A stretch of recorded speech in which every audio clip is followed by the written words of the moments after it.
So here we are in the next tutorial of data visualization, and here we will use a bar graph because bar graph is one of the famous one for data visualization, and it is very easy to use and easy to understand.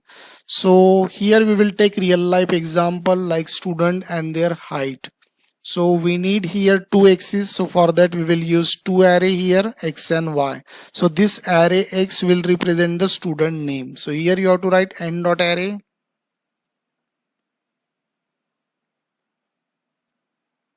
And here we will have the student name.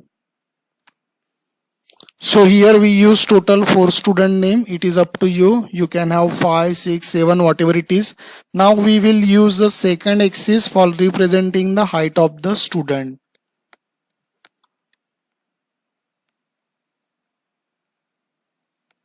So here I will take the values in the form of centimeter. So first student height is 155. Second student height is 133. Next student is suppose 100. Next is 150.5. So here we have total 4 values because we have the 4 student, and then we have to use p dot bar. You have to specify which one is x-axis. So first one x is x-axis and next one is y, and then here p dot show. So this is the simplest code for the bar graph. So here we finally got a bar graph. Downside the names are there, and here in this side you see Raj height is 155, so here it is coming. Ram height is 150.5, so here it is. So in this way you can create a bar graph. Now we will use more options of the bar graph. So here I am adding names for the x and y axis. So for that I am taking p variable with the x label, and here the names for the x-axis I want to specify student names, and then I will do for the y-axis, that is p. So here we have x label and y label. Y label represent heights. So we have added the label, so our output will be in more understandable form. So you can observe here we got the name for both the axes, student names, and height in centimeter. So now after that we will add more option here, that is color, that you already familiar about that. So color is nothing but I am taking red, and as it is a bar graph and it is a vertical by default, so I am adding one more value here. So here the width value is by default it is 0.8.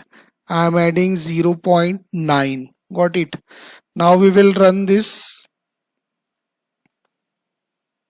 Now it is more attractive. The color will be changed and this width will be changed.